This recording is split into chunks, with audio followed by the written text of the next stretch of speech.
Les attaques sont venues de tous les horizons politiques après une découverte choquante. Des sénateurs américains auraient vendu de nombreuses actions le mois dernier parce qu'ils connaissaient la gravité de la situation. Ils l'ont fait tout en rassurant le public et en minimisant la gravité du virus. Le président du comité du renseignement du Sénat républicain, Richard Burr, et sa femme ont vendu jusqu'à 1,7 million de dollars d'actions en une journée. Certains ont accusé le sénateur de profiter d'informations non divulguées et d'avoir su à l'avance à quel point l'épidémie serait grave.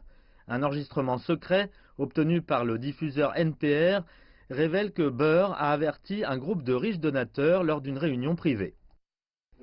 Il y a une chose que je peux vous dire à ce sujet. C'est beaucoup plus agressif dans sa transmission que tout ce que nous avons vu dans l'histoire récente.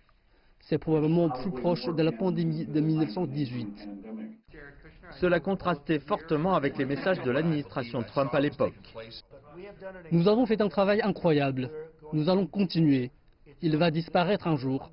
C'est comme un miracle. Il disparaîtra de nos côtes.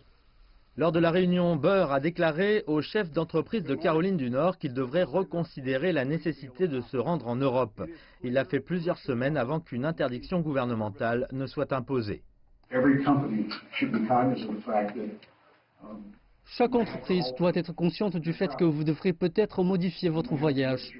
Vous devrez peut-être regarder vos employés et juger si le voyage qu'ils effectuent en Europe est essentiel, ou s'il peut être effectué par vidéoconférence. Burr n'est pas le seul à avoir été sévèrement critiqué. Sa compatriote républicaine Kelly Loeffler a également vendu des millions de dollars en actions dans les semaines qui ont suivi la première réunion d'information des sénateurs sur la situation. Les deux ont nié les actes répréhensibles. Burr dit qu'il s'est appuyé uniquement sur les reportages pour prendre ses décisions commerciales. Vendredi, dans une déclaration, il a déclaré avoir demandé au comité d'éthique d'enquêter. Mais Evers Hillstrom, un journaliste du Centre pour des politiques réactives, dit qu'il y aura des conséquences pour les législateurs. Les gens sont potentiellement en train de perdre leur emploi. Ils sont en difficulté financière. Et maintenant, ils voient que les membres du Congrès, vraiment très riches, utilisent cette situation pour peut-être obtenir un avantage sur le marché. Cela pourrait être très dommageable politiquement. Il pourrait y avoir beaucoup d'indignation. Beaucoup demandent aux sénateurs de démissionner, d'autres demandent une enquête complète.